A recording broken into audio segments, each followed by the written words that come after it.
All right, it is a beautiful morning outside, and once again we welcome 7 Eyewitness News anchor Ed Dranch, so hardworking. And now you fit our show into your schedule too, Ed, to give us the latest on what's going on with coronavirus and more. Yeah, Linda, it's really a big honor to be here, and I will say that because there are so many people who are watching AM Buffalo at 10 o'clock in the morning looking for that constant update, and I'm happy to provide that update for you each and every morning. So here's where we stand right now in Erie County. There are 139 active cases of coronavirus that are confirmed. 5 people, as we've now learned, have in fact recovered from the coronavirus. 2 people have died. We're learning that it was a man in his 70s is the latest death. We should also point out that the majority of cases are in the city of Buffalo and in Amherst and Williamsville. 48 cases have been confirmed in the city of Buffalo. 40 cases alone have been reported in the Amherst-Williamsville area. So what does that say to us? Ultimately, that this is a case of community spread and that this is transmitted through people coming in close contact with each other, which is why they keep saying stay at home, save lives. You see those billboards over the thruway. Super important to keep that in mind. In Niagara County, 14 cases, 1 person has recovered. They're not necessarily as free-flowing with information as Erie County because they have a lot fewer cases. That said, they are front of mind still. And the good news out of Washington is that it looks like they've made an agreement with the stimulus checks, and people have a lot of questions. Who's eligible? Who's going to get them? When they're going to get them?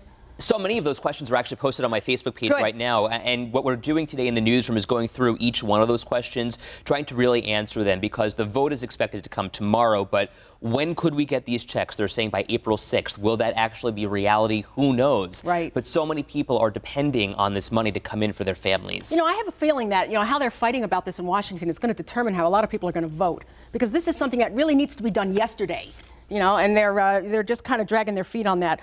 But the new tax deadline is now July 15th to file, and that's good news for a lot of people. A lot of people extending this because they just simply cannot get all of the information they need to file at this point. And ultimately, if they were to file, though, early and get their refund, perhaps if they are due a refund, that might help them as well. Linda, we should also mention that mental health is a really big deal right now. And Governor Cuomo mentioned yesterday that there is a hotline that's set up by volunteers from all over New York State that, if you're home and you're concerned about your mental health or you know somebody who might be, because we're all kind of cooped up at this point, here's the number, and I want to read it twice. It's free emotional support. It's 1-844-863-9314. Again, it's 844-863-9314. Super important. Yeah, it definitely is. And, the togetherness is great for some people. But, it's like having your family there every day. Like for a holiday, we get ready. Well, this is every day. So I hear you. We'll talk about that. You're right. All right, everybody. Listen, we are unsinkable here in Western New York, and our neighbors are showing us every day. Here's reporter Galat Malamed with a story that will warm your heart. In the age of social distancing, the song is fitting. Locked up at home can feel like being in a... And that's why this house on Lexington Avenue in Buffalo has been hosting a porch dance party at 5:30 every night the past week. See you tomorrow, same time, same place. Giving their neighbors something to look forward to. Great way of checking on the neighbors. People are sequestered in their homes and gives them a chance to step out on the sidewalk, keeping their social distancing, but also getting a chance to wave at each other. Western New Yorkers of all ages are looking out for one another. People going on a walk in the Elmwood Village might spot some new window art. Hello. Yellow, green, blue. The rainbow is an art activity for 3-year-old Jack McCabe, who is home from daycare, but a symbol of community for his mother, Erin. And even just looking at the window across the street and seeing a rainbow, it was just kind of nice. Nice to see. Across the street, you can find Layla's. We dip the potatoes in paint to make our little rainbow. But it's not just rainbows. Yeah, we saw Bear and Simba. Bear hunting is the new way to keep kids entertained on walks. The Huger family did some bear hunting of their own, which inspired them to pay it forward. And why'd you put bears in your window? So the kids can see when they walk by. Making more than just children smile. Nice to see everybody doing something to cheer everybody up.